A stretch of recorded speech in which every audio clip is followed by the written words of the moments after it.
All right. Hello there. It's been a little hot second since I said anything, but I guess here I am now to say something. Today I was listening to the song Stick Season by Noah Kahan, and I really, since I first heard that song on the radio waking me up one morning, have taken quite the liking to it. I have such an affinity for that song. I really do enjoy it. I love it. And so today I had it on a playlist and it went through and I'm like, oh yeah, that's the mood I'm in. That's what I'm for right now. So I put it on repeat. I listened to it for like 30 or 45 minutes straight.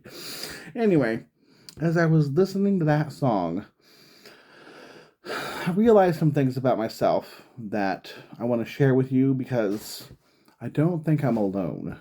And maybe if I put words to this, someone else will see and they'll resonate, they'll relate, and they'll come to a place where you're not alone either. That I can understand, and maybe we have something to talk about in the end. Here's what happened. As I was listening to that song on repeat, there grew inside me, in my heart, a desire for another person. And not, I guess not someone terribly specific. I did think of someone, honestly, but I realized that it wasn't this person particularly that I wanted. It was the fellowship. It was the friendship. It was the relationship that I wanted to be connected and in reciprocity with. I wanted to be sharing with. And so I realized I wasn't going to get to talk to this person. It's it's 8:20 at night here. It's not terribly late, but I knew that if I called, even if they could talk, probably wouldn't go the way I want and desire and feel like I need. So I just decided, no, I'm not going to do that. And I realized, as I've begun to do and have happen more and more as I grow in the Lord, that the reality is I can't talk to the person I wanted to talk to, but I have a Jesus I can talk to. I have a God who I can talk to. I have a Christ who wants to hear from me, like passionately, with gusto and zeal and fervor, and he wants to know me, even though he already does. And so I went to him, and I went before him, and I started praying, because the reality is, what I discovered I wanted was, I didn't want someone as in like I wanted to have them, like, oh, mine. I wanted presence. Excuse me. I wanted to be with someone who wanted to be with me. I wanted to share a space with someone who saw me and knew my inner workings, the heart I have, and was not afraid to share the space I was in.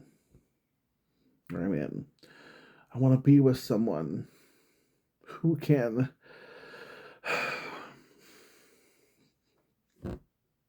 buy me cough syrup when I'm stuck at home with a fever and flu.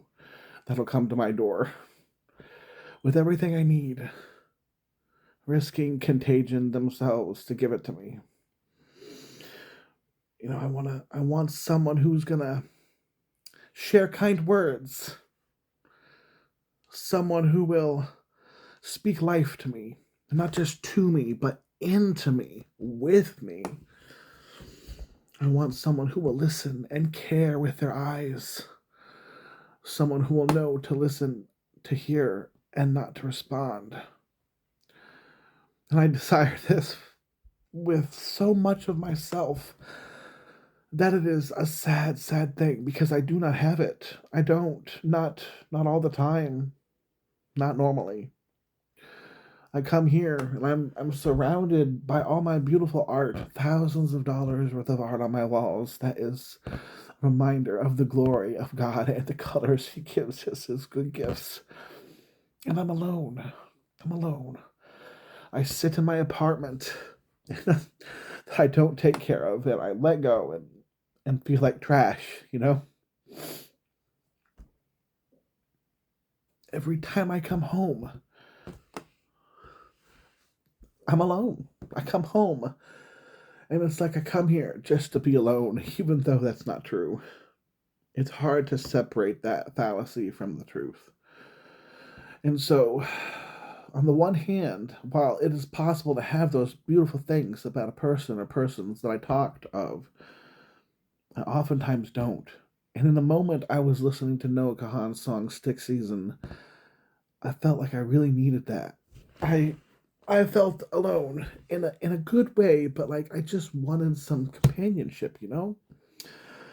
And I was reminded that I don't get that. That I don't have that luxury all the time in the ways that I always want.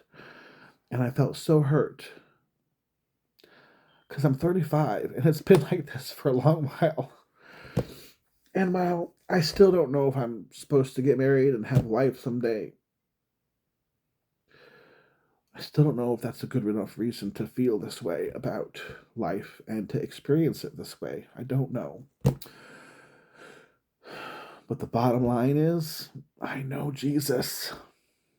And I had to tell myself, okay, Douglas, you really want a person right now. You want a tangible being encapsulating a soul. You want that. And you know, that's not bad. But if you want only that and want everything they give only, that is a problem because, Douglas, you have Jesus and Jesus has you. And He loves you so much with a passion and a fervor and a zeal. He loves you in all ways unimaginable and known. And you can go to Him. He wants you to. He wants to be with you. So I prayed to Him and I told Him, look, God, I feel alone. I so badly want to be with someone right now. So desperately wish I could just have a call and to be held with hearing, if that makes any sense to you. But you're not giving it, God. And I think I know what you're doing. You want me to come to you. And so here I am, God. Here I am. I'm coming to you. I'm taking my heart and I'm laying it down at the foot of your cross so you can take it. And so you can treat it with a treasured joy that only you could, that I'm so afraid you won't. And I trusted Him in that prayer. I trusted Him to have and to hold, to know and be known.